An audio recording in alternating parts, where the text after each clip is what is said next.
नमस्कार, मी आशिष जाधव. लक्षवेधी चर्चेमध्ये तुमचं स्वागत. राज्याचे माजी उपमुख्यमंत्री अजित पवार यांच्या विषयीचं प्रतिज्ञापत्र अँटी करप्शन ब्युरो अर्थात लाचलुचपत प्रतिबंधक विभागानं मुंबई हायकोर्टाच्या नागपूर खंडपीठामध्ये दाखल केलंय. अँटी करप्शन ब्युरोचे महासंचालक संजय बर्वे यांनी ते प्रतिज्ञापत्र दाखल केलं आणि त्यामध्ये स्पष्ट म्हटलेलं आहे की तत्कालीन जलसंपदा मंत्री जे विदर्भ विकास पाटबंधारे महामंडळाचे अध्यक्ष सुद्धा होते तेव्हा ते म्हणजे अजित पवार हे VIDC मधल्या म्हणजे विदर्भ विकास पाटबंधारे महामंडळातल्या घोटाळ्याला जबाबदार आहेत. जो महाराष्ट्रातला एकमेव राष्ट्रीय प्रकल्प आहे गोसीखुर्द प्रकल्प, त्याच्या कामांमध्ये जो घोळ झालेला आहे त्यालाही तेच जबाबदार आहेत किंवा त्यांनी घालून दिलेली मोडस ऑपरेंडी जबाबदार आहे असंही म्हटलेलं आहे. जीगाव हा एक दुसरा प्रकल्प आहे, खास करून पश्चिम विदर्भामध्ये तो खूप लोकोपयोगी आहे. त्याचं काम जोरात व्हायला हवं होतं, ते झालं नाही, त्याला सुद्धा अजित पवार जबाबदार आहेत. इतरही महामंडळं आहेत ज्यामध्ये अशा पद्धतीचे घोळ झाले. तेव्हा आरोप केले होते भाजपनं, विरोधकांनी तेव्हाच्या, ते म्हणजे अजित पवार, सुनील तटकरे यांच्याबाबत अँटी करप्शन ब्युरो नेमकी काय भूमिका बाळगून आहे, राज्य सरकारची काय भूमिका आहे, याविषयी 1 महिन्यापूर्वी मुंबई हायकोर्टाच्या नागपूर खंडपीठात जिथं हा खटला सुरू आहे तिथं विचारण्यात आलं. राज्य सरकारला 1 महिन्याचा अवधी देण्यात आला होता. तुम्ही जे राजकारणी यात अडकलेले दिसतायत, अँटी करप्शन ब्युरोच्या तपासात ते दिसतंय, त्यांच्याविषयी तुम्ही काय भूमिका बाळगून आहात. त्यानंतर काल हे प्रतिज्ञापत्र अँटी करप्शन ब्युरोनं दाखल केलंय ज्यामध्ये अजित पवारांनाच दोषी धरलेला आहे. त्यावरच आपल्याला चर्चा करायची आहे. आपल्यासोबत मान्यवर पाहुणे आहेत. आपल्यासोबत भाजपच्या वतीनं बोलण्यासाठी भाजपचे मुख्य प्रवक्ते माधव भांडारी आहेत, ज्यांनी सुद्धा तेव्हा 4 वर्षापूर्वी या प्रकरणाचा बराच अभ्यास केला होता. त्यांना आज नेमकं किती आठवतं हेही मी बघणार आहे. आपल्यासोबत सामाजिक कार्यकर्त्या अंजली दमानिया आहेत. खास करून कोकण विकास पाटबंधारे महामंडळाचं जे घोळ झाले होते त्यावरती त्यांनी आवाज उठवला होता, त्या सुद्धा असणार आहेत. आपल्यासोबत महाराष्ट्राचे ज्येष्ठ जलतज्ञ प्राध्यापक प्रदीप पुरंदरे आहेत. त्याचबरोबर आपल्यासोबत निरीचे माजी अभियंते ज्यांनी तत्कालीन पाटबंधारे विभागाचे सचिव असतील किंवा राज्यपाल असतील यांना पत्र लिहिली होती आणि त्यातून व्हिसल ब्लोअर सारखं त्यांनी एक काम केलं होतं की राज्यात सिंचन घोटाळा झालेला आहे, आजचा नाही आहे, अनेक वर्षांपासून होतोय, हे त्यांच्या पत्राद्वारे महाराष्ट्राला कळलं होतं. ते सुद्धा आपल्यासोबत आहेत. तसंच या प्रकरणातले जनमंचचे याचिकाकर्ते शरद पाटील सुद्धा आपल्यासोबत आहेत. मी सुरुवातीला एकूणच कशा पद्धतीनं हा घोटाळा आता उघडकीस आलेला आहे, प्रतिज्ञापत्रात काय म्हटलेलं आहे, यावरती राजकीय प्रतिक्रिया नेमक्या काय उमटतायत ते दाखवणार आहे. बघा.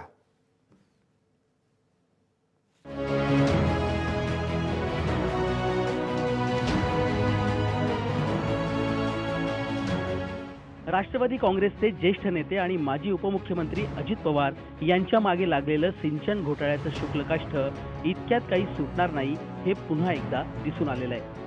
सिंचन घोटाळ्याला अजित पवारच जबाबदार असल्याचं प्रतिज्ञापत्र ACBने मुंबई हायकोर्टाच्या नागपूर खंडपीठात सादर केलं आणि मराठा आरक्षणावरून गाजत असलेल्या हिवाळी अधिवेशनाला सिंचन घोटाळ्याची पुन्हा एकदा फोडणी मिळाली.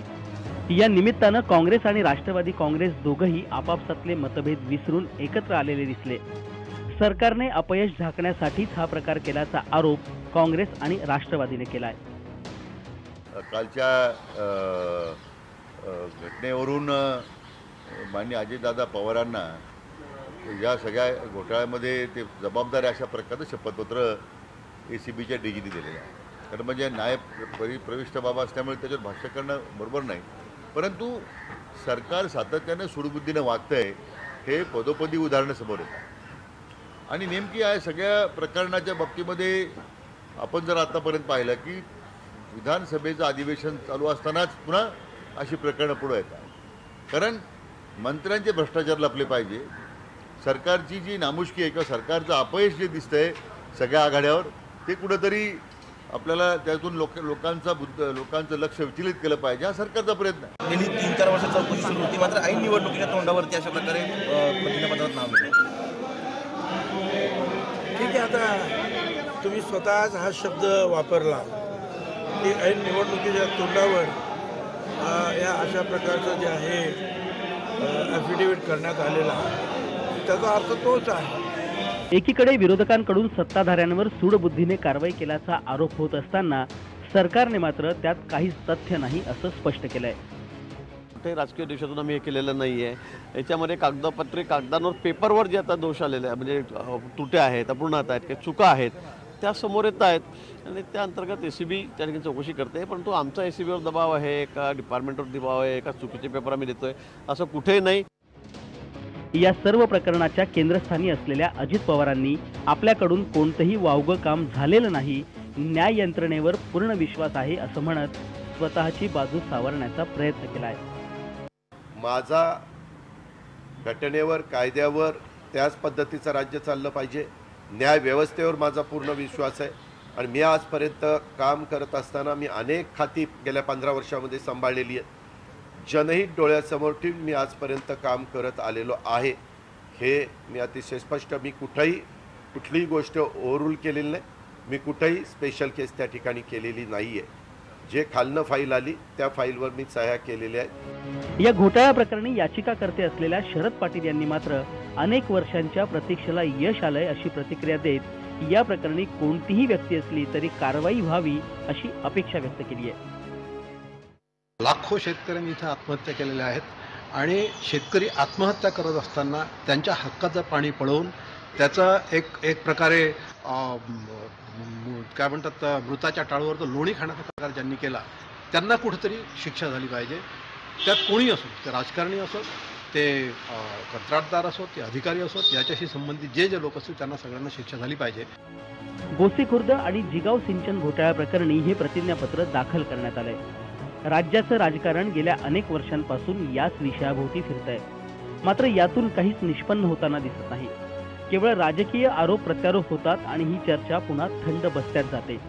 किमान यावेळी तरी मागील तथ्य बाहेर येईल अशी अपेक्षा महाराष्ट्रातल्या जनतेनं ठेवली तर ती चूक ठरू नये. ब्युरो रिपोर्ट, जय महाराष्ट्र, मुंबई. मी थेट जातोय नागपूरला. आपल्यासोबत याचिकाकर्ते शरद पाटील आहेत. शरद पाटील, एक तर 2 मुद्दे आहेत.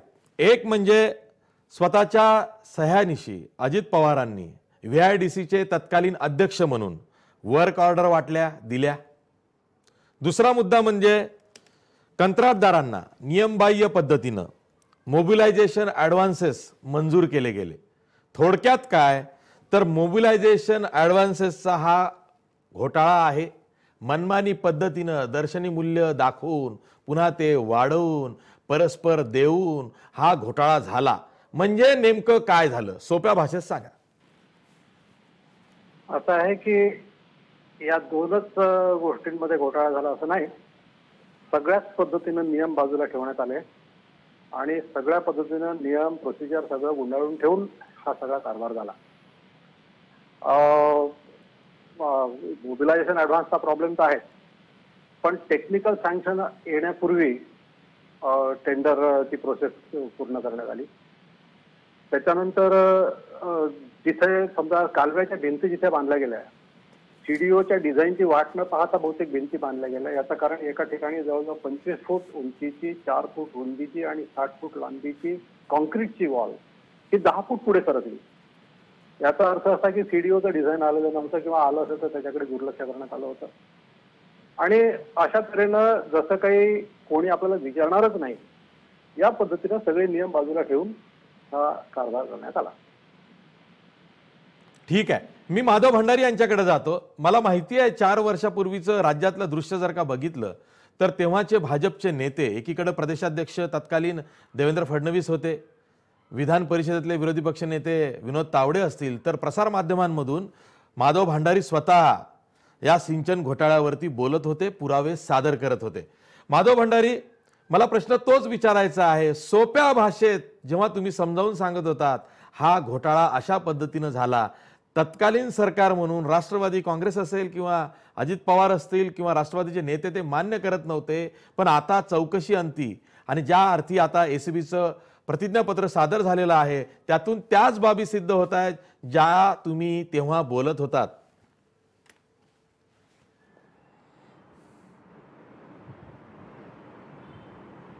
नाही, वस्तुस्थितीच आहे की आम्ही सरकारच्या अगोदरची 3-4 वर्ष आणि सरकार आल्यानंतर गेली 4 वर्ष या विषयावरती जे काही घुसळण चालली होती, मंथन चालू होतं आणि सरकार नसताना आम्ही या विरोधाचा आवाज उठवत होतो, तो किती बरोबर होता हे आता या प्रतिज्ञापत्रातून स्पष्ट होत आहे.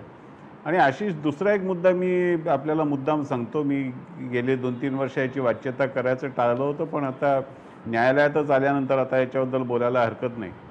आम्ही विरोधात असताना आम्हाला या घोटाळ्याचे वेगवेगळे पैलू लक्षात आले नव्हते. आम्ही काही ठराविक मुद्द्यांवरच बोलत होतो.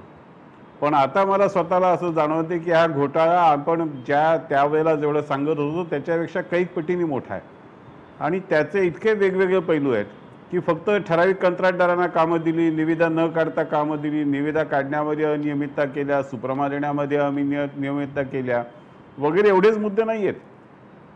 याच्या पलीकडे सुद्धा एवढे मुद्दे आहेत. आणि हा आत्ताचा विदर्भातला मुद्दा समोर आला आहे, पण मराठवाडा, कोकण या भागामधले सुद्धा जे मुद्दे समोर येत आहेत आणि त्याची माहिती आज आम्हाला सरकारमध्ये आल्यानंतर, प्रशासनामध्ये वावरायला लागल्यानंतर आमच्या समोर येते. ती बघितल्यानंतर अक्षरशः मती गुंग होते की नेमकं या मंडळींनी केलं काय. म्हणजे आत्ता आपण निविदा आणि निविदा नसताना किंवा या सगळ्यांची गोष्ट करतो, पण मला माझ्यासमोर आता अशी उदाहरणं आहेत की 5 हेक्टर जमीनसुद्धा संपादित केलेली नसताना 400-450 हेक्टरवरती धरणाचं काम पूर्ण केलेलं आहे आणि त्या कंत्राटदाराला पैसे देऊन टाकलेले आहेत. म्हणजे एका बाजूला आपण कायद्याची भाषा करतो की आधी पुनर्वसन मग प्रकल्प, आणि आधी पुनर्वसन म्हणताना असं गृहीत धरलेलं आहे की संपादन केलेलं आहे. पण इथे तर भूसंपादन सुद्धा नाही, पुनर्वसन बाजूला ठेवा, भूसंपादन सुद्धा न करता धरण उभं राहिलेलं आहे आणि त्याच्यामध्ये पाणी अजून साठवलेलं नाही. दुसऱ्या बाजूला नावं नाहीत, माणसं नाहीत. त्या माणसांचा शोध घ्यायला गेलो तर ती माणसं सापडत नाहीत. पण अशा शेकडो लोकांना त्यांची जमीन संपादित केल्याचं दाखवून त्यांचा मोबदला देऊन टाकलेला आहे, त्यांना नुकसान भरपाई देऊन टाकली आहे. आणि अशा ठिकाणी करून सुद्धा 1400 कोटी रुपये खर्च करून त्या ठिकाणी धरण उभं करून एक थेंब पाणी साठलेलं नाही. हाही प्रकार आपल्या समोर आहे. इतके वेगवेगळे प्रकार या सगळ्या सिंचन घोटाळ्यामध्ये समोर येत आहेत की आपल्याला जे वाटत होतं 70,000 कोटीचा सिंचन घोटाळा, 70,000 कोटीची बेरीज खूप कमी पडणार आहे असं आत्ताचं चित्र आहे. ठीक आहे, मी जातोय विजय पांढरे यांच्याकडे. विजय पांढरे यांनी एक प्रकारे व्हिसल ब्लोअरचं काम केलं होतं. खरं तर मला आठवत आहे, म्हणजे मी एका वृत्तवाहिनीसाठी काम करत असताना 2011 मध्ये VIDCचं प्रकरण पुढे आलं होतं. तेव्हा आम्ही त्या बातम्या केल्या होत्या आणि काँग्रेसचे नेते विजय वडेट्टीवार यांनी तेव्हा विधानसभेमध्ये VIDCतल्या घोटाळ्याचा मुद्दा हा उपस्थित केला होता, खास करून गोसीखुर्द प्रकल्पाचा. तर आणि नंतर मग हे प्रकरण पुढे आलं. जेव्हा 2012ला यशवंतराव चव्हाण यांच्या जन्मशताब्दीच्या निमित्तानं विधान भवनामध्ये कार्यक्रम होता, तेव्हा शेकापचे ज्येष्ठ आमदार गणपतराव देशमुख यांनी हा मुद्दा उपस्थित केला की आपण लाखो करोडो कोटी रुपये या सिंचनावरती आपण खर्च केले, पण सिंचनाची टक्केवारी नेमकी किती. आणि मग तेव्हा तत्कालीन विरोधी पक्षनेते एकनाथ खडसे असं म्हणाले, खरं तर यावरती श्वेतपत्रिकाच आणली पाहिजे. तेव्हाचे जे मुख्यमंत्री होते पृथ्वीराज चव्हाण, तेही असं म्हणाले की खरंच श्वेतपत्रिका आणली गेली पाहिजे. इतके पैसे खर्च झाले असतील तर सिंचनाची टक्केवारी का वाढत नाही याची चौकशी झाली पाहिजे. आणि मग तिथून हे प्रकरण पुढे आल्यावरती जे म्हणून व्हिसल ब्लोअर आहेत, जे याचिकाकर्ते असतील किंवा विजय पांढरेंसारखे निरीचे तेव्हाचे तत्कालीन अभियंते असतील, यांची सद्सद विवेक बुद्धी किंवा त्यांना असं वाटलं की आपण सरकारला विचारलं पाहिजे काय चाललंय, तेव्हा त्यांनी ते पत्र लिहिलं होतं. मी थेट जातोय विजय पांढरे यांच्याकडे. विजय पांढरे, तुम्ही आधी पाटबंधारे विभागाच्या सचिवाला पत्र लिहिलं, त्यानंतर राज्यपालांना पत्र लिहिलं, एक प्रकारे व्हिसल ब्लोअरचं काम तुम्ही केलं होतं. मला तुम्हाला असं विचारायचं आहे, तुम्ही कोणत्या मानसिकतेतून ही पत्र लिहिली? तुम्हाला असं काय दिसलं की तुम्हाला सांगावं असं वाटलं की होय, सिंचन कामामध्ये मोठ्या प्रमाणात भ्रष्टाचार होतोय?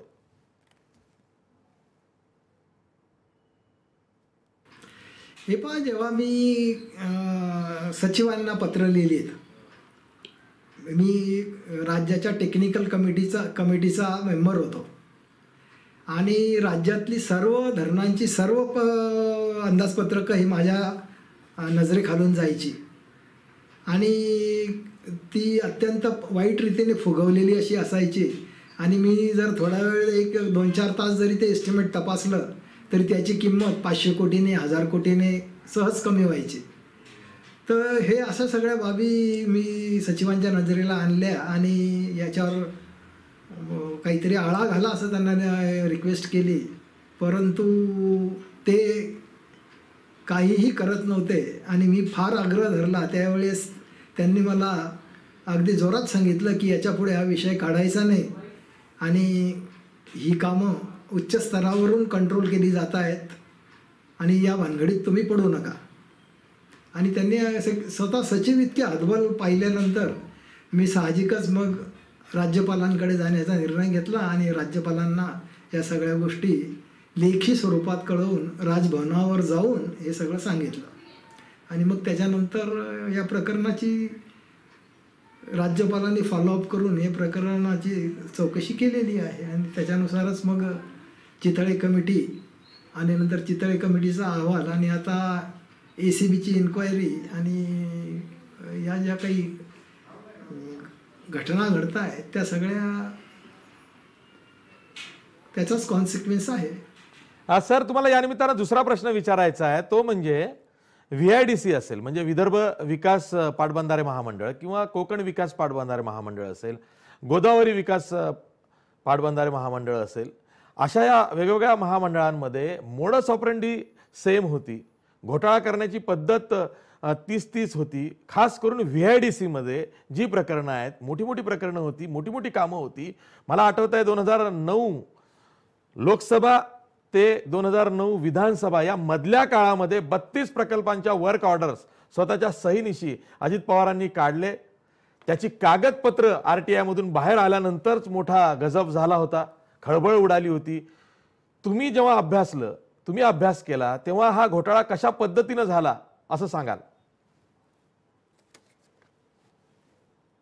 1990च्या आधीचे जे काही रेट ॲनालिसिस करण्याच्या पद्धती आहेत त्या पद्धती आणि महामंडळाने ॲडॉप्ट केलेल्या पद्धती याची जर तुलना केली तर रेट महामंडळांच्या कालावधीमध्ये दुपटीचे झालेले आहेत असं स्पष्ट दिसतं. उदाहरण जर सांगायचं झालं तर जिगाव प्रकल्पामध्ये स्टील पाईपचा तेव्हाचा जो बाजारभाव होता तो साधारणपणे 55,000 पर टन असा होता. असं असतानाही ठेकेदाराला जवळजवळ 1.25 लाख रुपये पर टन या भावाने पाईपचं पेमेंट करण्यात आलेलं आहे. बरं, ही एकाच आयटमचं नाही, सगळ्या आयटमच्या बाबत असं आहे, सर्वत्र दर वाढवलेले आहेत.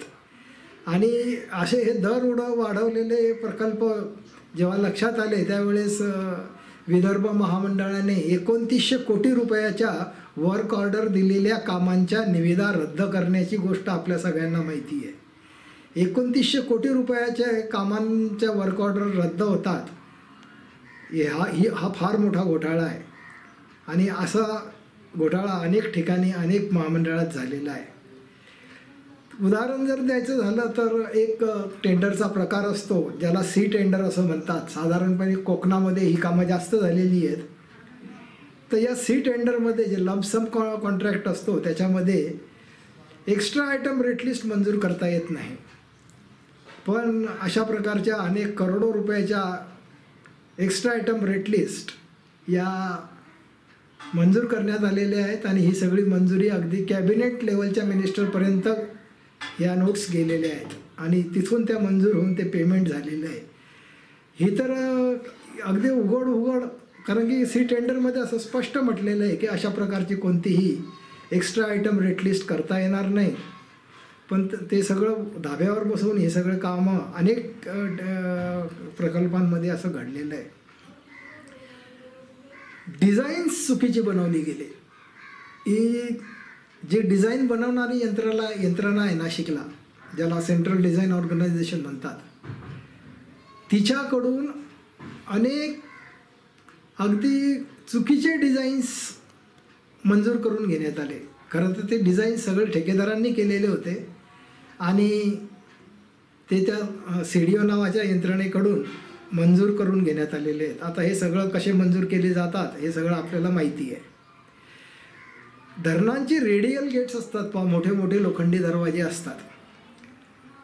तर या दरवाजांच्या डिझाईन्समध्ये कारण नसताना वाढ करण्यात आली, वजनं वाढवण्यात आली, अगदी 1.5 पट वजनं करण्यात आली आणि कॉस्ट बरं ते फार कॉस्टली मटेरियल असतं, त्याच्यात शेकडो कोटी रुपये जास्त लागतात आणि एकाच आकाराचे वेगवेगळ्या धरणांवरचे रेडियल गेट्स हे वेगवेगळ्या वजनाचे आहेत, अगदी 1.5 पट फरकपर्यंत आणि असे वाटेल तसे डिझाईन्स आणि हे करून हा घोटाळा करण्यात आलेला आहे. धरणांच्या उंच्या मोठ्या प्रमाणात वाढवण्यात आलेल्या आहेत. इतके धरणांच्या उंच्या वाढव आणि हे सगळं अत्यंत कॉस्टली असतं, त्याच्यामुळे काही फायदा होत नाही.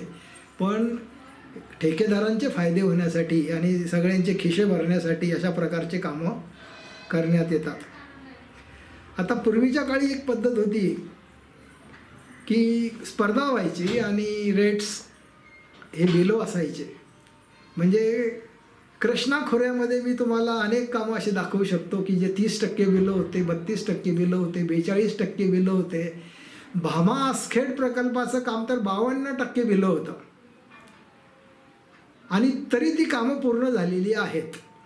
याचा अर्थ आमचे एस्टिमेट जे आहेत ते आम्ही फॉल्टी बनवतो असाच त्याचा अर्थ निघतो. आणि असं सगळं असूनही या 5ही महामंडळांच्या कालावधीमध्ये कुठेही स्पर्धा झाली नाही आणि बहुतेक सर्व ठिकाणी अगदी 4.99, 4.95, 4.9 अशा प्रकारे टेंडर्स अभाव देण्यात आलेली आहेत. म्हणजे आधीच डबल किंमत वाढवलेली आणि त्याच्यात पुन्हा अजून टक्केवारी वाढवायची आणि अशा पद्धतीने खूप मोठ्या प्रमाणामध्ये जनतेच्या पैशाची लूट करण्यात आलेली आहे. मी जातोय माधव भंडारी यांच्याकडे. माधव भंडारी, टक्केवारीचा सगळा घोळ आहे, म्हणजे बिलो टेंडर्स न मागवता ती अभाव करून मागवायची, मोबिलायझेशन ॲडव्हान्सेसच्याही बाबतीत तेच करायचं, टेंडर्सच्याही बाबतीत तेच करायचं आणि मग नंतर मनमानी पद्धतीनं स्वतःच मंजूर करून आपल्या सहीनिशी वर्क ऑर्डर काढायचा, असा हा प्रकार झालेला आहे. पहिल्यांदा महाराष्ट्राच्या मंत्र्याच्या सह्या ह्या वर्क ऑर्डरवरती तेव्हा महाराष्ट्रानं पुराव्यांच्या रूपात बघितल्या होत्या.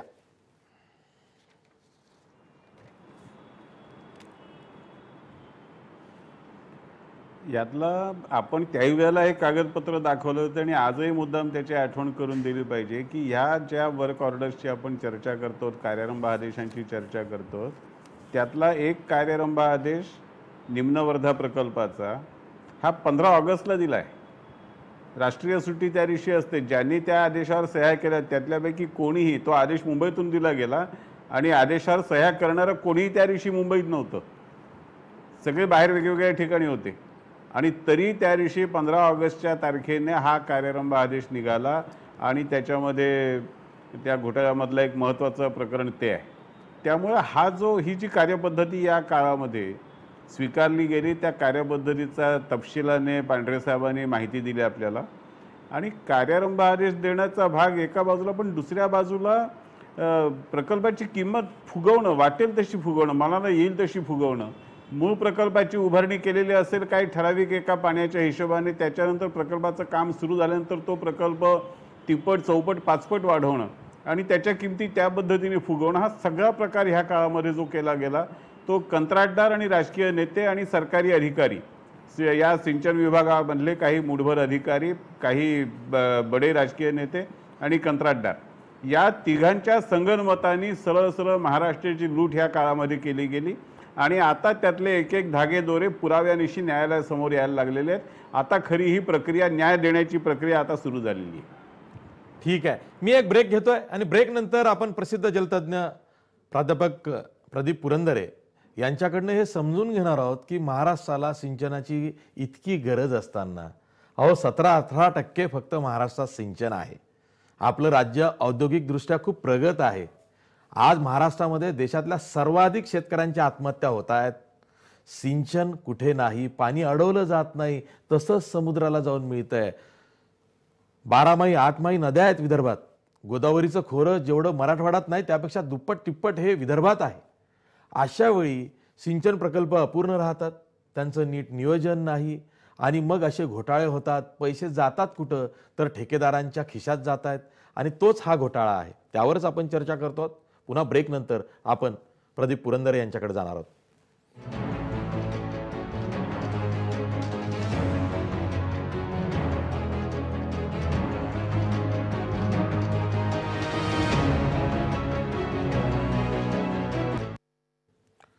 ब्रेकनंतर पुन्हा तुमचं स्वागत. मी थेट जातो औरंगाबादला प्रदीप पुरंदरे यांच्याकडे. महाराष्ट्राचे ज्येष्ठ जलतज्ञ आहेत. त्यांनी सुद्धा वेळोवेळी आपल्या लेखांमधून सरकारकडं दाद मांडून आवाज उठवलेला आहे. प्रदीप पुरंदरे, घोटाळा झालाय, पैसे जिरलेत, हे ठीक आहे, पण त्याचा काहीही फायदा महाराष्ट्राला झालेला दिसत नाही. कित्येक वर्षांपासून आम्ही तेच ऐकतोय. 17% सिंचन, कधी 0.1% वाढलं, तर ती पण आकडेवारी छापली जात नाही. आणि त्यात मग असे येतात की हजारो कोटी रुपये खर्च झाले. कोणी म्हणतंय भूसंपादनामध्येच जास्त पैसे गेले, कोणी म्हणते काम नसताना काम सुरू केलं, काम झालं पण काम दिसत नाही. काय चाललंय काय राज्यात?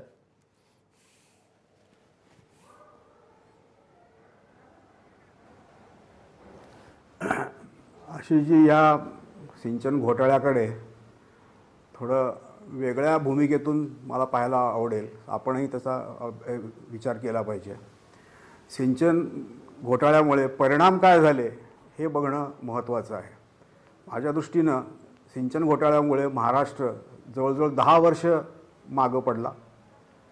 शेती व्यवस्थेला, एकूण सिंचन व्यवस्थेला मोठा जीवघेणा धक्का बसला. हे सगळं करताना आपल्या हायड्रॉलॉजीशी खिलवाड करण्यात आली. सगळ्या प्रोसिजर्स पाळल्या गेल्या नाहीत आणि शेतीचं पाणी बिगर सिंचनासाठी मोठ्या प्रमाणावर वळवलं गेलं. हे मुद्दे माझ्या दृष्टीने जास्त महत्त्वाचे आहेत. त्या एक महत्त्वाची गोष्ट सांगितली पाहिजे की जी सर्वसाधारणतः चर्चेत नाही, लोकांना माहिती नाही. आपण जो महाराष्ट्र जलसंपत्ती नियमन प्राधिकरण 2005 हा कायदा केला, तो कायदा विधेयकाच्या स्वरूपात जेव्हा होता तेव्हा ते विधेयक संयुक्त समितीसमोर मांडण्यात आलेलं होतं आणि संयुक्त समितीमध्ये त्याचे अध्यक्ष पहिल्यांदा पद्मसिंह पाटील होते आणि नंतर अजितदादा त्याचे अध्यक्ष होते. आणि अजितदादांच्या अध्यक्षतेखाली या संयुक्त समितीने महाराष्ट्र जलसंपत्ती नियमन प्राधिकरण कायद्याचं विधेयक फायनल केलं आणि त्याप्रमाणे कायदा झाला. म्हणजे एका अर्थाने या नवीन कायद्याचं श्रेय हे अजित पवारांना जातं, हे मान्य केलं पाहिजे.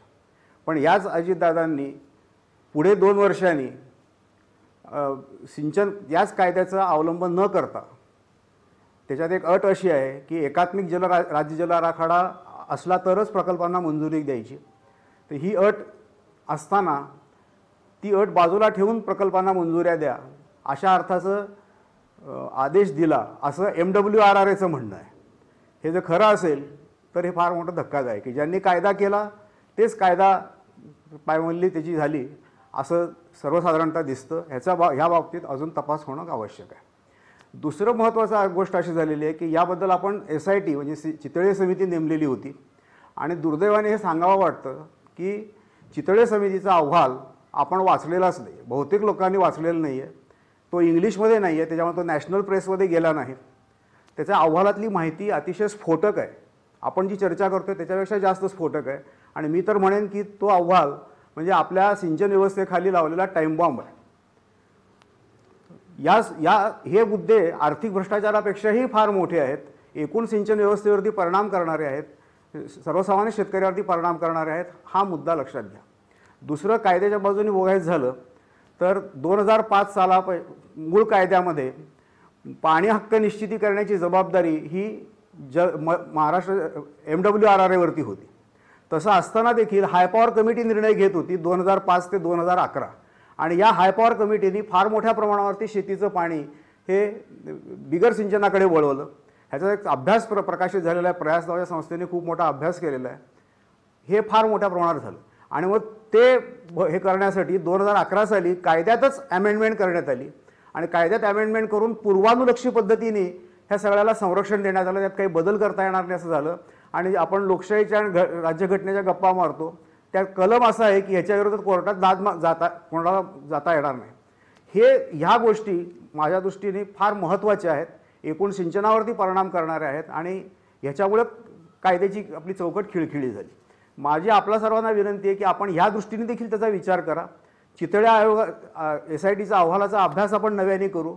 त्याच्यात फार मोठी माहिती दडलेली आहे.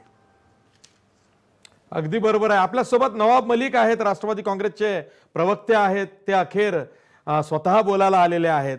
नवाब भाई, 4 वर्षापूर्वी जे आरोप होत होते, 4 वर्षापूर्वी जे पुरावे प्रसारमाध्यमांकडे होते, 4 वर्षापूर्वी जी बातम्या ज्या पद्धतीनं सर्व वर्तमानपत्र आणि TV चॅनल्सवरती येत होती, तेव्हा तुम्ही ते मान्य करत नव्हतात. पण आता ACB कडून जे प्रतिज्ञापत्र दाखल झालेलं आहे त्यामध्ये सिंचन घोटाळ्याला अजित पवारच जबाबदार आहेत असं म्हटलेलं आहे.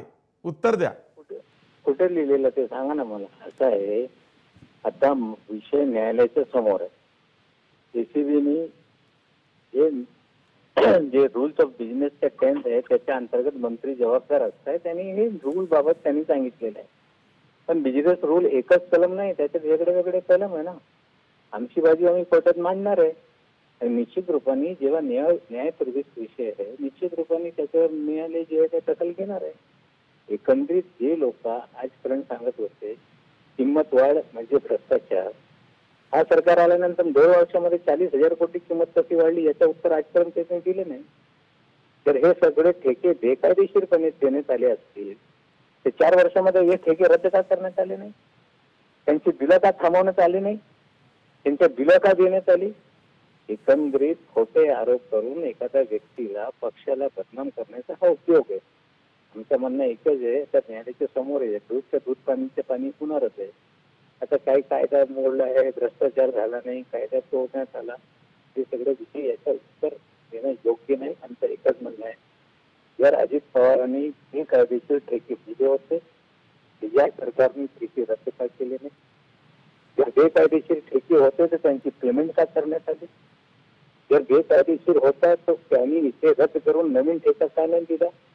त्यांनी सांगितलं की उशिरा होत होते तर आता उशीर होत नाही का? गोष्टीपुरते कामं कुठे पुढे गेली? त्यांनी सांगितलं की किंमत वाढ हे भ्रष्टाचार आहे. या सरकारने 40,000 कोटीचं किंमत वाढ केलेलं आहे. हे काय ACBने नियमावली अंतर्गत सांगितलेलं आहे ते त्यांनी सांगितलेलं. आमची बाजू आम्ही मांडू. शेवटी निर्णय कोर्ट करणार आहे. आम्ही कुठल्याही गैरप्रकारे नेत्यांनी, मंत्र्यांनी कामं केलेली नाही. जे दूधच्या दूध, पाणीचं पाणी होईल आणि जेव्हा अधिवेशन येते या प्रकारच्या एखादी बातमी येत राहते. आता अजित पवारांनी स्वतः सांगितलेलं आहे की न्याय व्यवस्थेवर माझा विश्वास आहे. शेवटी न्यायालयाला निर्णय घ्यायचा किंवा त्याची होईल सत्य समोर येणार.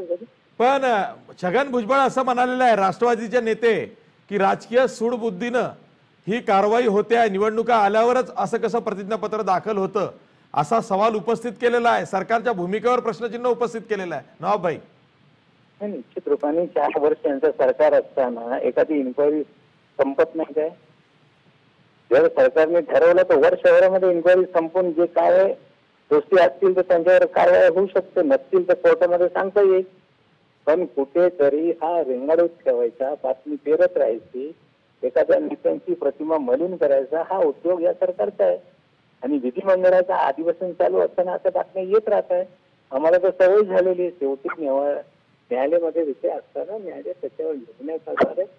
आणि कुठल्याही प्रकारच्या बेकायदेशीर कामा अजित पवार यांनी केलं नाही सत्य परिस्थिती आहे. ठीक आहे. आपल्यासोबत माधव भंडारी आहेत. नवाब भाई, मी तुम्हाला विनंती करतो तुम्ही फोनवरती असंच कायम राहा.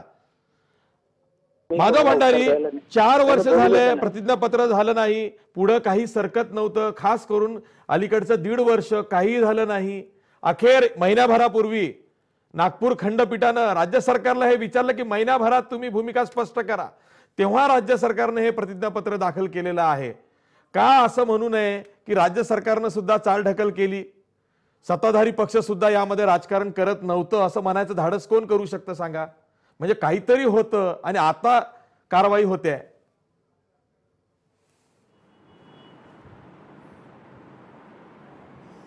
राजकारण केल्याचा आरोप करायला केव्हाही सर्वजण मोकळेच असतात. पण जेव्हा छगन भुजबळांवर कारवाई झाली तेव्हा काही कोणी निवडणुकांची वाट बघितली नव्हती. छगन भुजबळांवरचे कागदपत्र पूर्ण समोर आली, त्याच्या चौकशीचे सगळ्या सोपस्कार पुरे झाले, त्यांच्यावर कारवाई सुरू झाली. रमेश कदमवरती कारवाई झाली तेव्हा कुठलं निवडणुकीचा आणि अधिवेशनाचा संबंध नव्हता. चौकशीचे सोपस्कार पुरे झाले, मुद्दे पुढे आले, कारवाई सुरू झाली. आज सिंचन घोटाळ्यामध्ये सुद्धा त्या मगाशी मी म्हणाल्याप्रमाणे सिंचन घोटाळ्यामधले विविध पैलू, त्याच्यामधले बारकावे समोर येत आहेत. चौकशीमध्ये अनेक नवे मुद्दे पुढे येत आहेत.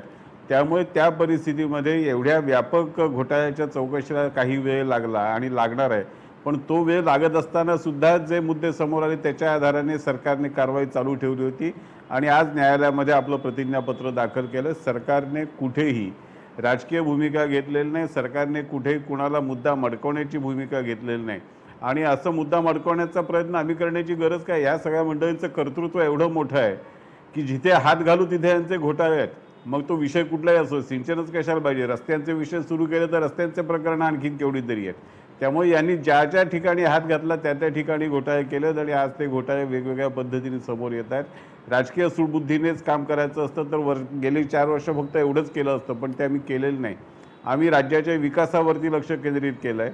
आणि आज शहाजोगपणे मलिक साहेब विचारत आहेत की मग जर कंत्राटं चुकीच्या मार्गाने दिली होती तर रद्द का नाही केली. दिलेली कंत्राटं रद्द करणं हे किती अवघड आहे हे माझ्यापेक्षा त्यांना अधिक माहिती आहे. आणि मुंबई गोवा हायवेचं प्रकरण एकदा तपासून बघा. ज्या पद्धतीने कंत्राट दिलं, ज्या पद्धतीने त्याचे पैसे दिले, ज्या पद्धतीने त्याच्यावर खर्च केला, ते कंत्राट न्यायालयात जाऊनही आम्हाला अजून रद्द करता आलेलं नाही. हजारो लोकांचा बळी या ठिकाणी घेतला आणि त्याला सुद्धा छगन भुजबळ जबाबदार होते. तो एक वेगळा घोटाळा आहे. त्यामुळे कंत्राटं रद्द केली का केली नाही हा प्रश्न शहाजोगपणे विचारणं खूप सोपं आहे. परंतु त्या सगळ्या चक्रव्यूहातून मार्ग काढणं हे अत्यंत अवघड काम आहे. आणि आज ते करत करत आम्ही चौकशी त्याच्या लॉजिकल एंडला, तार्किक शेवटाला नेतो. आज चौकशीचे खरे मुद्दे समोर यायला लागले. खरे गुन्हेगार आता त्या चक्रामध्ये सापडायला लागले. ठीक आहे नवाब मलिक, उत्तर द्या. राजकीय सूडबुद्धीनं कारवाई नाही, न्यायिक प्रक्रिया होते आहे, त्यामध्ये अजूनही बरंच काही येणार आहे असं म्हटलेलं आहे. आम्ही कुठे घाबरतो? यांना बोलू दे ना, कोण घाबरतंय? माझं एकच म्हणणं आहे, हे सगळे रिझर्व्ह इरिगेशनची कामात गळा हे कुणाचा आग्रह होता? राज्यपालाकडे जात होते की कुठेतरी विदर्भावर अन्याय होते? गडकरी साहेबांनी पत्र दिले की हे सगळी कामं हातात घ्या. त्यांच्या पत्रावर सगळी जेव्हा निर्णय एखादा मंत्री घेतो हे यांचीच लोकांना मिळालेली आहे. मग आम्हाला भ्रष्टाचार करण्यासाठी संजय सारखा भाजपचा खासदार लागतो काय? बंगाली आम्हाला लागतो काय? ठेकेदार यांची मागणी यांची, विदर्भावर अन्याय होतो भूमिका यांची. निर्णय झाल्यानंतर याच्यात भ्रष्टाचार झालेला हे सांगत राहायचा.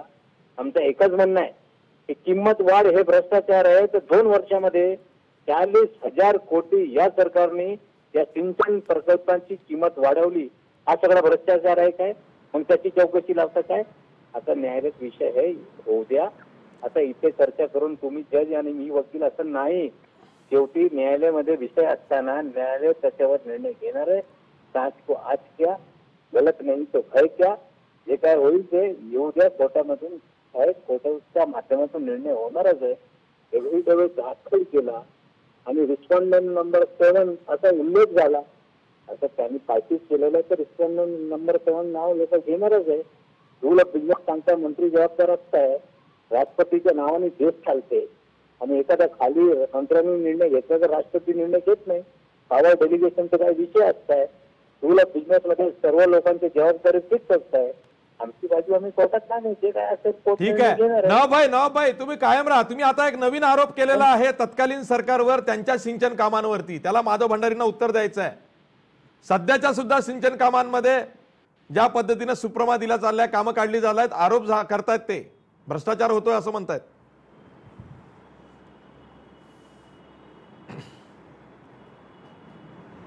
तऱ्हेचे आरोप करण्यापूर्वी त्याच्याबद्दलचे पुरावे घेऊन समोर यावं लागतं. आम्ही जेव्हा आरोप केले तेव्हा आम्ही पुरावे घेऊन समोर आलो.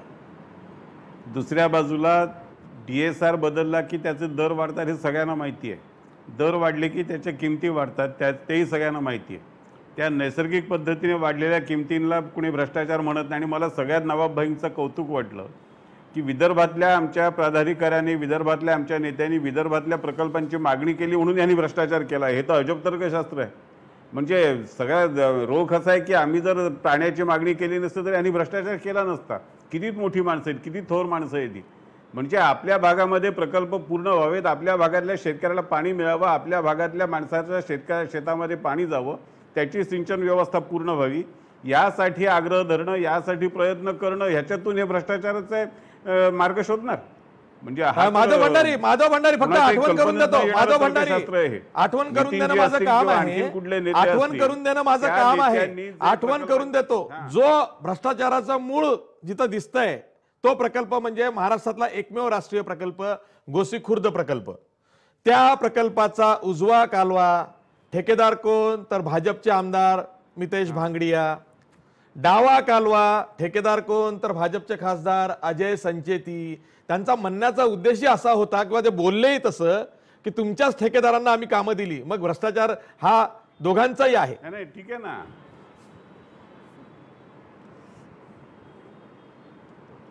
नाही ठेकेदारांना कामं दिली हा जर यांचा भ्रष्टाचाराचा निकष असेल तर मग त्यांनी दिलेले सगळे ठेके हे भ्रष्टाचाराचे मुद्दे ठरतात.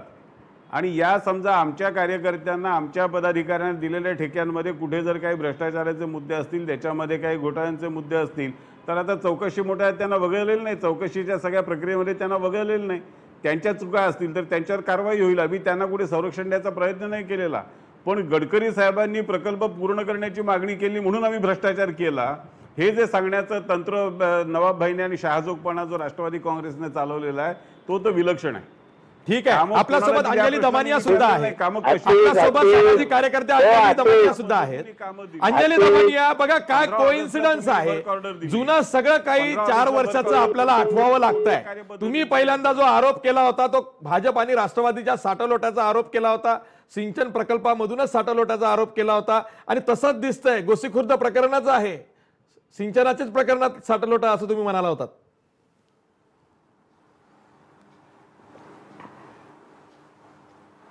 नाही आशिष, पूर्ण महाराष्ट्राला कल्पना आहे की राजकारण एक असतं. राजकारणी वेगवेगळे जरी असले, वेगवेगळ्या पक्षाचे जरी असले, ते आत एकत्र सगळे मित्र असतात आणि सगळ्यांना एक एक कॉन्ट्रॅक्ट देऊन ते सगळे सुखी असतात. आणि मरते याच्यात कोण तर ती जनता मरते. जर आपण साखर कारखान्यांचं बघितलं तर जेव्हा अजित पवार त्याचे अध्यक्ष होते तेव्हा काही विनोद तावडेंना मिळाले, काही गडकरींना मिळाले, काही मुंड्यांना मिळाले. तसंच प्रकारे हा सिंचनाची कॉन्ट्रॅक्ट सुद्धा या सगळ्या झाडून सगळ्या राजकारण्यांना मिळालेले आहेत आणि त्याच्यात मोठ्या प्रमाणावर गैरव्यवहार झालेत. जसं संचेतींनी सगळ्यात क्लासिक एक्झाम्पल म्हणजे निर्धामणा प्रकल्प, याच्यात अमाप गडबड झालेली आहे. पण आत्ताच्या घटकेला आपण काय बघतोय की अजित पवारांचं जे, आपण आता परत मूळ विषयाकडे येऊया कारण आधी काय बोलणं झालं मला कल्पना नाहीये, पण मला त्या मेन विषयाकडे यायचंय की अजित पवारांचं ह्या सो कॉल्ड ॲफिडेव्हिटमध्ये काय आलंय, नाव आलंय म्हणजे काय आलंय. त्यांना जबाबदार मानणं म्हणजे त्यात जबाबदारी असणं आणि त्यांना शिक्षा होणं याच्यात काही अर्थच नाहीये, म्हणजे काही कनेक्टच नाहीये. जर माणूस आरोपी असेल, त्यांनी भ्रष्टाचार केला म्हणून तरच त्याला शिक्षा भोगावी लागेल. जर टेक्निकल फॉल्ट्स जे आता काढले गेलेत म्हणजे रूल्स ऑफ बिझनेस न त्याचे फॉलो न करणं किंवा वर्क ऑर्डरवर सही होती, मोबिलायझेशन ॲडव्हान्स दिला गेला, तर त्याचं क्लॅरिफिकेशन आज धनंजय मुंडेंनी जे दिलं ते अतिशय योग्य आहे की ह्या गोष्टी ज्या आहेत त्या मंत्र्याकडे फाईल सायनिंगला येतात तर मंत्री साईन करतो. पण रूल्स ऑफ बिझनेस 10 आणि 14 प्रमाणे हे योग्य होतं. तर आत्ताच्या घटकेला टेक्निकल मुद्द्यावर न पकडता लाचलुचपत विभागाने खरं काय करायला हवं होतं तर लाच दिली गेली आहे की नाही, म्हणजे मनी ट्रेल कॉन्ट्रॅक्टरनी जर मंत्र्याकडे पैसे पोचवले असतील तर ते पैसे त्यांच्या कुठल्या खात्यात आले, कुठल्या नातेवाईकाकडे आले, कुठल्या बँकेत आले किंवा कुठल्या कंपनीत गेले हे सांगणं गरजेचं होतं. पण त्याच्यावर चौकशीच झालेली नाहीये. 4.5 वर्ष काढायची म्हणून त्याचं आज जे ॲफिडेव्हिट आपण वाचलं तर त्या ॲफिडेव्हिटमध्ये काय लिहिलंय की टेंडरिंगमध्ये अमुक फ्लॉज होते किंवा ते शॅम होतं किंवा L1 कॉन्ट्रॅक्टरनी कसे बाकीच्या लोकांचे EMD भरले. अहो हे तर आम्ही कोर्टापुढे मांडलंय, त्याला तुम्ही टिक करता आहात का? तर तुम्हाला हे न करता त्या कॉन्ट्रॅक्टर्सची पहिल्या दिवशीपासून जर इन्क्वायरी झाली असती की यांनी कुठल्या कुठल्या मंत्र्यांना कुठल्या मार्गाने पैसे पोचवले तर ही चौकशी व्हायला हवी होती. कारण यात अफाट कॉस्ट एस्कलेशन झालंय. 100-200 रुपयाचं नाही की कितीतरी पट धरणांच्या किमती वाढल्या आहेत, तर त्या गेल्या कुठे? तर जसं मगाशी भंडारी म्हणाले की माधवजी आपण जसं म्हणालात की आम्ही भुजबळांना पहिल्याच वर्षी त्यांच्यावर चौकशी झाली, त्यांच्यावर कारवाई झाली, तर हेच अपेक्षित होतं की सिंचन घोटाळ्यात ज्याच्यात तुम्ही गाडीभर पुरावे हे चितळे समिती पुढे जे दिले होते त्या गाडीभर पुराव्यात बेसिक पुरावे काय होते आणि त्यात भ्रष्टाचार जर होता तर त्या भ्रष्टाचाराची चौकशी सोडून आपण प्रोजेक्टची चौकशी का करतोय की त्याच्या टेक्निकल्समध्ये का पडतोय. टेक्निकल्समध्ये पडण्यासाठी एक वेगळी टेक्निकल कमिटी अपॉइंट करायला हवी होती. ते करायचं सोडून आणि त्याच्यात ऑलरेडी 4 रिपोर्ट ऑलरेडी आलेले आहेत, ते सगळेच मान्य पण झालेले आहेत. तर असं असताना पुन्हा ACB कडनं टेक्निकल गोष्टी कोणालाच ऐकायच्या नाहीयेत. कारवाई काय होणार हे लोकांना ऐकायचंय. जर जे आपण ऐकलं होतं काही दिवसापूर्वी रावसाहेब दानवे म्हणाले होते की अजित पवारांच्या घराच्या बाहेर पोलीस आहेत आणि त्यांना कधीही अटक होऊ शकते, तर ती कधी अटक होणार हे आम्हाला महाराष्ट्राच्या जनतेला हवंय की ती अटक होणार आहे का. तुमचं राजकीय गणित हे अगदी थेट 2019 पर्यंत जाणार आहे, कारण तुमचं आणि शिवसेनेचं जे रोज उचकी येते एकमेकांना आणि त्यांचे जे राजीनामे ते खिशात घेऊन फिरत असतात आणि ते राजीनामे बाहेर पडत नाहीत, तर ते चुकून बाहेर पडले तर आमची गत काय होईल, तेव्हा आम्हाला राष्ट्रवादी लागेल म्हणून हा सगळा गोडबंगाल आहे का. ठीक आहे मी शरद पाटील यांच्याकडे जातोय. मला आठवतंय जेव्हा ACBची चौकशी नेमली गेली तेव्हा गृह खात्याचे अतिरिक्त मुख्य सचिव होते अमिताभ राजन आणि यांच्याशी मी तेव्हा बोललो होतो. ऑन रेकॉर्ड मी बातमी केली होती. ते म्हणाले टर्म्स ऑफ रेफरन्सेस ह्या ACBच्या या चौकशीसाठी आम्ही ज्या बिहारमधल्या चारा घोटाळ्याच्या आहेत त्या दिलेल्या आहेत. म्हणजे काय तर जिथं जिथं कंत्राटदारांना पैसा गेलेला आहे त्या कंत्राटदारांची अकाउंट सील केली जाईल आणि मनी ट्रेल ही उलटी शोधून काढली जाईल. मग तसं काही झालंय का शरद पाटील मला सांगा. अँटी करप्शन ब्युरोची टर्म्स ऑफ रेफरन्सेस नुसार चौकशी झाली आहे का, त्यांच्या प्रतिज्ञापत्रात तसं दिसतंय का, किंवा इतक्या सुनावण्या झाल्या हायकोर्टासमोर त्यात अँटी करप्शन ब्युरोनं हे मांडलेलं आहे का. काही झालेलं दिसत नाही.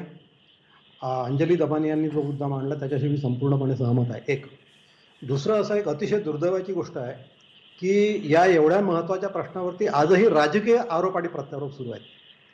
वास्तविक पाहता हा घोटाळा जेव्हा सुरू झाला, आम्ही सिंचन घोटाळ्याची चौकशी सुरू केली ती साधारणतः 2007 पासून. आमची याचिका दायर झाली ही 2012मध्ये, ती सुनावणीला आली 2014मध्ये. याच्याशिवाय मग आम्ही सिंचन शोधयात्रा सुरू केल्या. आम्ही कालव्यांमध्ये फिरलो. ॲक्च्युली 10-15 किलोमीटर पायी आम्ही रानामानातून त्या कालव्याच्या काठाकाठात फिरलो. माझं म्हणणं असं आहे की राजकारण बाजूला ठेवा, जमिनीवरचं वास्तव काय आहे ते पहा. आपण जर तिथे जाऊन पाहिलं तर आपल्या असं लक्षात येईल की या कामामध्ये एवढा प्रचंड घोटाळा आहे. नुसतं जाऊन एकदा पहा. आम्ही तर त्याचे फोटोग्राफ्स घेतले, त्याचे पॅनल तयार केले आणि त्याचे नागपूरमध्ये आम्ही ठिकठिकाणी फुटपाथवरती प्रदर्शन मांडले. तेच पॅनल्स घेऊन आम्ही मुंबईला गेलो. आझाद मैदानावरती आम्ही ते त्याचं एक प्रदर्शन भरवलं. जलसंपदा मंत्री स्वतः येऊन ते प्रदर्शन पाहून गेले.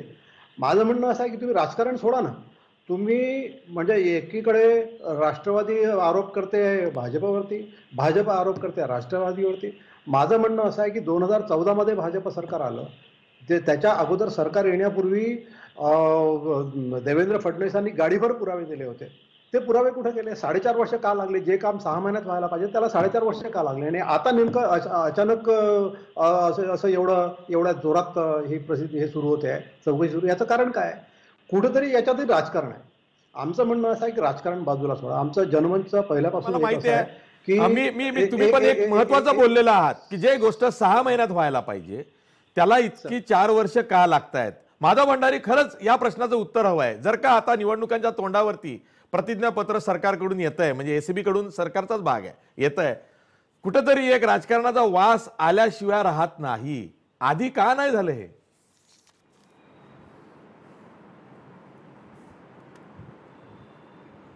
मी मगाशीच आपल्याला सांगितलं की या सगळ्या प्रकरणामध्ये आणि या घोटाळ्यामध्ये इतके छोटे मोठे कंगोरे आहेत आणि इतके त्याच्यामध्ये गुंतागुंत आहे की याच्या चौकशीला आणखीन काही वेळ लागू शकतो, तेवढा वेळ द्यावा लागेल. आणि सरकार याच्या मुळाशी जाऊन यातले सगळे गुन्हेगार जे आहेत त्यांना पूर्णपणे त्यामध्ये गुंतवल्याशिवाय अडकवल्याशिवाय राहणार नाही. सरकार कुणालाही सोडणार नाही, सरकारला कुणालाही संरक्षण द्यायचं नाही. आणि याच्यामध्ये कुठलीही 19ची सोय नाही, 18ची सोय नाही, राजकीय मैत्रीचाच ह्याच्यामध्ये काही संबंध नाही. आमका गेला तर तमक्याला काय जवळ घेऊ वगैरे असला कुठलाही विचार याच्यामध्ये नाही. आणि यामध्ये सरकारची भूमिका, सरकारमध्ये येण्यापूर्वी आमची जी भूमिका होती तीच आजही आमची भूमिका आहे. ज्यांनी घोटाळा केला त्यांना त्याची किंमत चुकवावी लागेल. ठीक आहे, मी पुन्हा जातोय विजय पांढरे यांच्याकडे.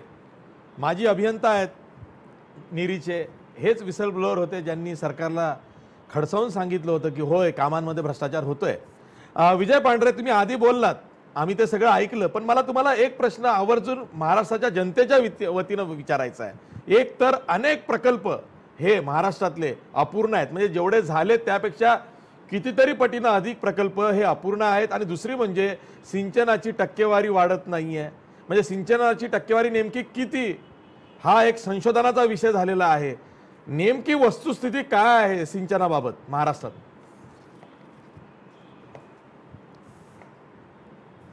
सध्या तेव्हाही अपूर्ण प्रकल्पांच्या कॉस्टची किंमत ही प्रचंड आहे.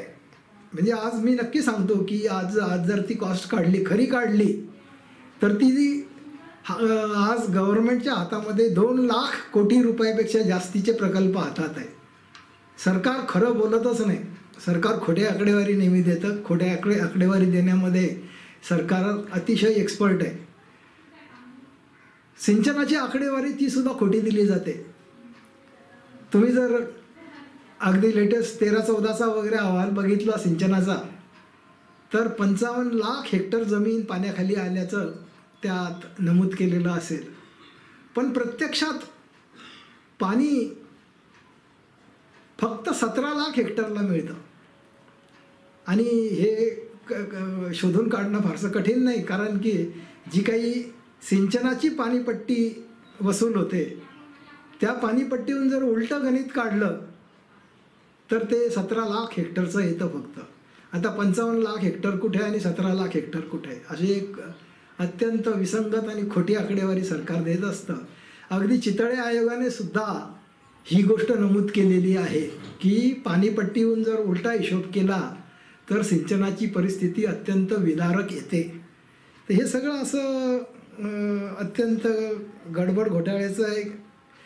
दुसरं, अनेक प्रकल्प त्या नदी खोऱ्यामध्ये पाणी उपलब्ध नसतानाही प्रकल्पांना मंजुरी दिली जाते. पाणीच नाही आणि प्रकल्प हातात घ्यायचे. आणि याचं एक उत्कृष्ट उदाहरण जर घ्यायचं झालं तर पैनगंगेचं खोरं, की जिथे पाणी उपलब्ध नसताना मंजुऱ्या देण्यात आल्या. नंतर हे जे शेवटी जे बॅरेजेस बांधण्यात आले सगळ्या नद्यांवर, सगळीकडे पूर्ण मराठवाड्यात, विदर्भात मोठे बॅरेजेस बांधले यांनी. हे सगळे बॅरेजेस हे अत्यंत नियम डावलून करण्यात आलेले आहेत. आणि पाण्याचा काहीही विचार न करता, पाण्याचं प्लॅनिंग न करता हे सगळं केलेलं आहे. ठीक आहे, आपल्यासोबत नवाब मलिक आहेतच. मला त्यांना तो प्रश्न विचारायचा आहे, कारण बाहेर जी चर्चा आहे ती त्यांच्या कानावर येते आहे का, आणि त्यावरती त्यांना बोलावंच लागेल. नवाब भाई, आता चर्चा अशी आहे की प्रतिज्ञापत्रात नाव आलंय, कदाचित FIR दाखल होईल, कदाचित रावसाहेब दानवे म्हणतात तसं अजित पवारांच्या घरासमोर पोलीस उभे असतील. असं काही झाल्यावरती राष्ट्रवादीची भूमिका काय असेल? काही लोकांना दिवसात स्वप्न पडत आहे, त्यांना पडू द्या. एखाद्या जितके मनाने ते डांगर मरतं नाही किंवा बैल मरेल आणि लोकांना हे खायला भेटेल, अशी काही परिस्थिती नाही आहे. आज को आज नाही, त्या केलंच नाही तर घाबरायची काही गरज नाही. आता काही मंडळी सांगतात सिंचन वाढलं नाही. या राज्याची लोकसंख्या निम्नपेक्षा जास्त हा अर्बन झालेली आहे. हे सगळं शहरामध्ये पाणी जे येत आहे त्या धरणातूनच येत आहे ना. पाणी कुठून पित आहे लोक? धरणं झाली नसती तर पाणी मिळालं तर असं काय पिये ना. म्हणजे सिंचनासाठी नुसता धरणाचा वापर होते, हे कुठेतरी एक वेगळा समज निर्माण करण्याचा हा लोकांचं काम आहे. आता सांगताय की 2 लाख कोटीची काम आहे. मी आपल्याला बोलू इच्छितो की नितीन गडकरी लोकांना सांगताय की मी 1 लाख कोटी द्यायला तयार आहे सिंचन प्रकल्प पूर्ण करण्यासाठी. हे देवेंद्र फडणवीस सांगतात सरकारकडे पैसे द्या. मी सरकारला पैसे द्यायला तयार नाहीये. मी जे महामंडळ आहे त्यांना पैसे देणार आहे. आता केंद्रीय मंत्री सांगताय मी महामंडळाला पैसे देणार आहे. मुख्यमंत्री सांगतो सरकारला पैसे द्या. म्हणजे ही भांडणं कशासाठी आहे? अगदी बरोबर आहे. हे कानावर आलं होतं. अधिवेशन सुरू होण्यापूर्वी विरोधकांनी हा मुद्दा उचलला होता की केंद्रीय मंत्री नितीन गडकरी 1,00,000 कोटी रुपये सिंचनासाठी द्यायला तयार आहेत. नेमके कोणत्या अकाउंटमध्ये द्यायचे कसे द्यायचे यावरून देवेंद्र फडणवीस आणि नितीन गडकरी यांच्यामध्ये वाद आहे. माधव भंडारी उत्तर द्या.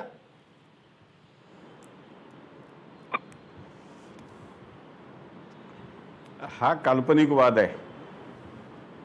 शेवटी सिंचन प्रकल्पांची अंमलबजावणी ती मंडळं करतात, त्यांची आखणी ती मंडळं करतात. त्यामुळे निधी दिला जाईल तो त्या मंडळांकडे दिला जाईल, सरकारकडे दिला तरी तो मंडळांनाच द्यायचा आहे. त्यामुळे हा काल्पनिक वाद आहे आणि अशा तऱ्हेचा कुठलाही वाद गडकरी साहेबांमध्ये आणि देवेंद्रजींमध्ये नाही. पांढरे साहेबांनी जो उल्लेख केला त्याच्यामध्ये मला एक गोष्ट स्पष्ट केली पाहिजे की भरलेल्या पाणीपट्टीच्या आधाराने जर आपण सिंचन किती हे तपासायला गेलो तर ती आकडेवारी कधीच आपल्याला खरी मिळणार नाही. कारण किती लोक पाणीपट्टी भरतात आणि किती लोक भरत नाहीत याची माहिती ज्यांनी प्रत्यक्ष क्षेत्रामध्ये काम केलं असेल, जमिनीवर काम केलं असेल त्यांना असते. ज्या अधिकाऱ्यांनी आपलं सगळं आयुष्य केबिनमध्ये टेबलावरती बसून काढलं त्यांना ही माहिती मिळत नाही. परंतु आपल्या महाराष्ट्रामध्ये पाणीपट्टी वेगवेगळ्या कारणाने न भरणाऱ्या शेतकऱ्यांची संख्या खूप मोठी आहे. दुष्काळामध्ये आपण अनेक वेळेला पाणीपट्टी माफ करतो, त्याच्यामुळे सुद्धा पाणीपट्टीचा हिशोब हा सिंचनाच्या हिशोबाशी जुळत नाही. पाणीपट्टी हे काही सिंचन किती झालं याचं मोजमाप नाही. तरीसुद्धा एक मुद्दा शिल्लक राहतो की जेवढा खर्च केला त्या प्रमाणामध्ये सिंचन क्षमता महाराष्ट्रात निर्माण झाली की नाही हा खरा मुद्दा आहे. त्याचे तपासायचे निकष वेगळे आहेत आणि केलेल्या खर्चानुसार सिंचन क्षमता निर्माण झालेलं नाही हे वस्तुस्थिती हे सत्य आहे. हे सत्य आपल्याला कुठल्याही पद्धतीने नाकारता येणार नाही, दडवता येणार नाही. आणि त्याची जबाबदारी 15 वर्ष राज्य करणाऱ्या आणि या 15 वर्षामध्ये सिंचनाच्या नावाखाली अमाप पैसा खर्च करणाऱ्या राष्ट्रवादी काँग्रेसलाच घ्यावी लागेल. त्यांची ही जबाबदारी आहे. त्यांना या सगळ्या प्रश्नांची उत्तरं द्यावी लागतील. ते जर जनतेला देत नसतील तर त्यांना न्यायालयामध्ये, चौकशीमध्ये, काय फौजदारी खटल्यांमध्ये ही माहिती याची उत्तरं द्यावीच लागतील. नाव भाई, वेळ संपलाय, थोडक्यात मांडा. असं आहे, आता न्यायालयात विषय आहे ना, असं करावा लागेल, तसा करावा लागेल, हे स्वप्न पाहत राहा. शेवटी न्यायालय घेणार आहे निर्णय. आता इथे पांढरे साहेब बसलेले 7 वर्षापूर्वी बोलत होते धरणं फुटणार आहे, आजपर्यंत एक पण धरण फुटलंच नाही. यांच्या भविष्यवाणी तर वेगळे काहीतरी होत होते ना त्या काळामध्ये. मला वाटते हे लोक नुसता बोलायला काय पण बोलत राहायचा. भाजपचा पण तोच खेळ आहे आणि यांचा पण तोच खेळ आहे. पांढरे साहेबांचे बोललेले धरण आजपर्यंत एक पण फुटले नाही या राज्यात. ठीक आहे. या निमित्ताने एक बाब स्पष्ट झालेली आहे की आता सामना भाजप विरुद्ध राष्ट्रवादी आहे. आतापर्यंत उगीच आम्ही पत्रकार साठारोटाच्या बातम्या करत होतो, पण आता या सिंचन घोटाळ्याच्या प्रतिज्ञापत्रावरून सामना हा स्पष्ट दिसतोय, भाजप विरुद्ध राष्ट्रवादी काँग्रेस. आता खरंच राष्ट्रवादीचे प्रवक्ते अखेर का होईना कार्यक्रमात सहभागी झाले, अजित पवारांना डिफेंड करायला, त्यांची बाजू मांडायला पुढे आले. त्याबद्दल मी त्यांचेही आभार मानतो, इतरही सर्व पाहुण्यांचे आभार मानतो. कमी अधिक वेळ मिळाला त्याबद्दल दिलगिरी व्यक्त करतो. इथेच थांबतो. पाहत राहा जय महाराष्ट्र न्यूज.